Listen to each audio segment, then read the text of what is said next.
Video games have been around for a very long time, and as time goes on, you can hear more people complain about gaming hitting not the same as it used to. For the most part, it's just a nostalgia that blinds people with their fonding memories of simpler times playing classic retro titles. But on the other hand, they may partially be right. With its rise of popularity, gaming got a sack of problems which are primarily connected to the game publishers wanted to get more money with little effort. With that said, not everyone is the same, and there are still many big and small developer teams around who keep putting out quality titles regardless on the state of the industry. But in today's video, we're gonna focus on the issues with modern games and gaming in general. If I miss any problem which really grinds your gears, write it down in comments and we'll discuss it there. Now without further ado, let us spill off some truth. The first questionable trend in gaming I'm gonna talk about is unreasonably huge game file sizes. I get it, AAA games just keep getting bigger, but the file sizes sometimes are just simply ridiculous. This is all thanks to companies who forget to optimize their games. In this regard, Call of Duty series may be one of the most notorious examples of poor game optimization, with the BO6 taking up more than 200 GB of your console's hard drive without much of a reason. There's of course GTA 5 that just lacks an option to install story mode and online mode separately, which results to all the data taking around 100 gigs of your precious space. And how could we forget about a big flop with Star Wars Battlefront Classic Collection being over 60 GB big, which leaves us to question what in the world could developers put in the files to make two slightly remastered PS2 games get so huge. Thankfully, there were also many great news about some fascinating game file size reduction, like CUT getting a 100 gig cut and Cyberpunk fitting on a Nintendo Switch 2 cartridge. In the case of Call of Duty, the main reason of Activision's actions can possibly be their rivalry with Battlefield 6, which is only about 85 GB big. Interesting fact, the same team which released Battlefront Classic Collection also released Tomb Raider 1-3 Remastered, which includes new models, beautiful lighting, and possibility to turn on and off original game look whenever you want. And the full collection only takes about 5 GB of storage. And there's also Goat Simulator 3, a very fun game which looks pretty good and takes up only 6 gigs of storage. Gotta admit, it's always pleasant to hear about studios optimizing their games or at least giving us an opportunity to choose what game files we want to install. The second topic I want to discuss is internet-only games without a proper reason. By this category, I consider all the games which have their own story mode or allow you to play matches with bots, but still require a constant internet connection. The full absurdity of such requirement becomes clear when sooner or later games servers shut down and the game becomes completely unplayable. We already witnessed such case with the recent shutdown of The Crew, which got a huge backlash from fans around the world. The game had a full story mode, but when Ubisoft decided to shut down its servers, they didn't make any attempts to make the game available afterwards. And although gamers around the world started a quite successful Stop Killing Games petition, there are still many titles which can potentially face similar fate. Among these games are Plants vs Zombies, both Garden Warfare and Battle for Neighborville. Most Hitman World of Assassination features will become unavailable, and let's not start talking about modern Call of Duty titles. It's just so confusing and unfortunate why all these games which have complete story campaigns still require you to constantly being connected to the internet. If developers won't provide any possibilities to play these games offline in the future, they can potentially become a lost media. But at least with the rise of such risks, many talented gamers around the world started to make their own game preservation projects, one of which is Hitman the Peacock project that targets on preserving all Hitman Online features if iOS servers ever gonna shut down. Even though gamers make a great progress preserving such games, I still hope that some companies themselves will eventually realize how important their games and fanbase are and will go ahead and stop abandoning any more games in the future. The next common problem in modern gaming which completely rips customers off is unfinished games on launch. Rushed games became a common practice nowadays, because as it turned out, you can easily release a half-baked product and people will still buy it. After that, the game may get some bug fixes in the best case scenario, but it's not always the case. Throughout the years, we've seen some terrible game launches like most recent GTA Killer aka Mind's Eye and Sony's Concord. But in some rare cases, games with awful launch get their second chance after some huge patches. The best example of this can be Cyberpunk 2077, which after a rough launch became a modern classic. Another example is GTA Trilogy, the Definitive Edition, and Fallout 76 that also partially regained their reputation after lots of patches. As sad as it is, the trend of rushed games will probably continue on because most of big publishers just don't wanna give the developers enough time to finish their games, and instead all they care is the constant income without looking at the potential money they'd get from the finished product. It gets even more sad when we look at our beloved classic titles which came out in the complete state, since back in the day games simply couldn't be updated after release, resulting companies to thoroughly test their games before the launch. Some people say that releasing a complete game isn't that necessary anymore, cause devs nowadays have tools to update and fix it post-launch. You can call me an old-timer, but there's something incredibly satisfying in installing a game and not having to wait another half of a day for an update to download.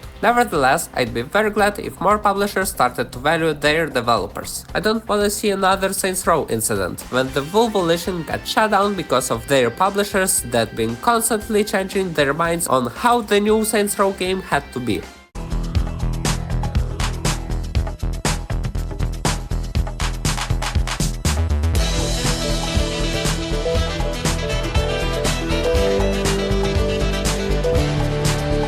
The fourth problem I want to highlight is nothing else than microtransactions. These additional charges in exchange on in-game items have come a long way since their introduction. For some people, they became an integral part of gaming, to the extent that some people spend more time unboxing cases than playing the game itself. To get things worse, many of the games with microtransactions are already full-priced products. Don't get me wrong, I do understand if a game is free, some donate is needed to help developers make money off something. But if you already paid a big buck for a game, then it's frustrating to see all those items you can get without paying. On the other hand, it's very satisfying when some games like Splatoon 3 and Plants vs Zombies BO7 have their equivalents of Battle Pass system with rewards that you can achieve for free just casually playing the game. This way you get better at the game, win in-game items, and don't spend a single dime. Unfortunately, I must also mention the existence of so-called pay-to-win games. In this type of games, money is the only thing that matters.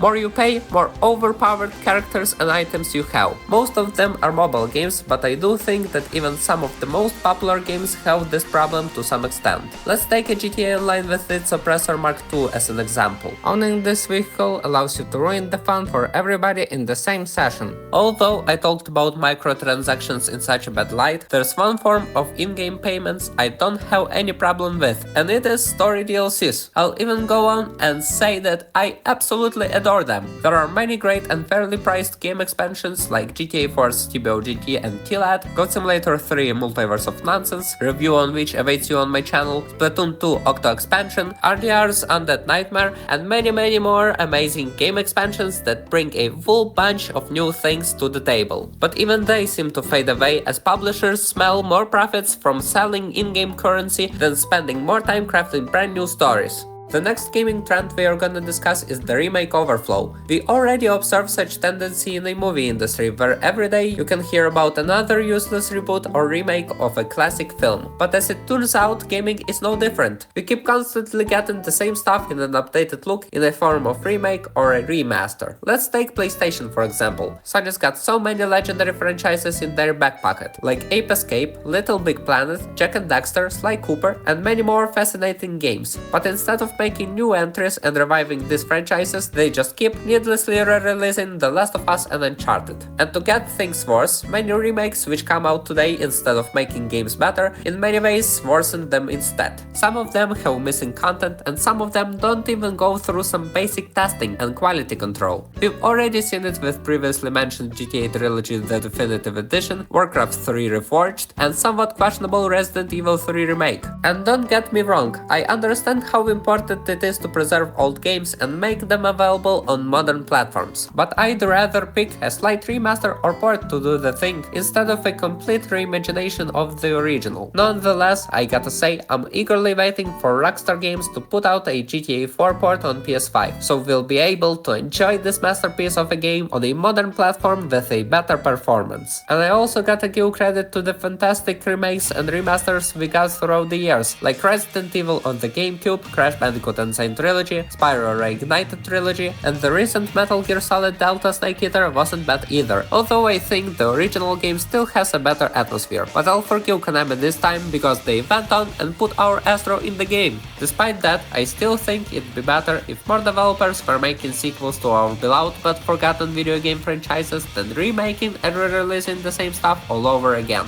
The sixth topic we're gonna talk about is the abundance of realistic games. What about them, you may ask? For me, just the fact that every AAA game nowadays looks pretty much the same, and it's all because of companies which try to make their games as realistic as possible. We can all agree that PlayStation have pretty much become the epitome of such games, and although they started with some colorful cartoony titles like Ape Escape, Crash Bandicoot, and Parappa the Rapper, for the last 10 years they transitioned into the machine of producing cinematic, realistic, heavily scripted third-person games like God of War, The Last of Us, and Horizon. But I'll give them a credit for shaking up things with the release of Astrobot, and there's also Dreams, which doesn't look like anything PlayStation did in past 10 years. The biggest issue that I have with realistic games is the fact that teams developing these games spend most of their time to make them look stunning, but the final product mostly comes with a quite dull gameplay, boring mechanics, and poor story pacing, which drags me off these games. It may be controversial, but I'll admit that I love first Red Dead Redemption more than the second one, even though I played RDR2 first. RDR1 just seems much more fun to play, and it's got those unforgettable Wild West aesthetics. Despite that, I still love the characters from RDR2, but I just don't want to replay it.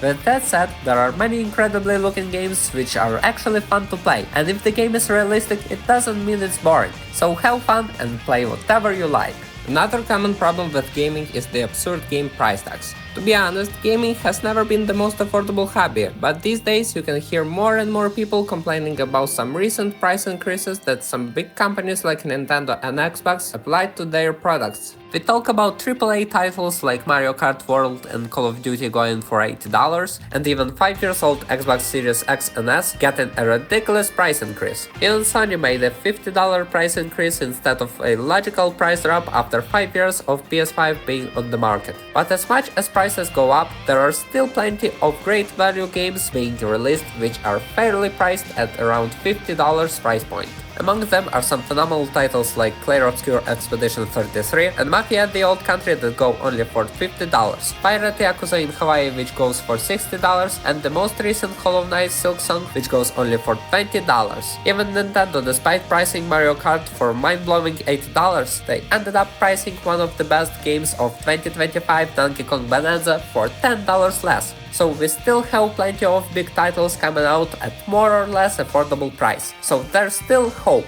In my opinion, it's better to put out a game with more reasonable price so more people will able to buy it than releasing a game at a huge price point which immediately will scare everyone away from it.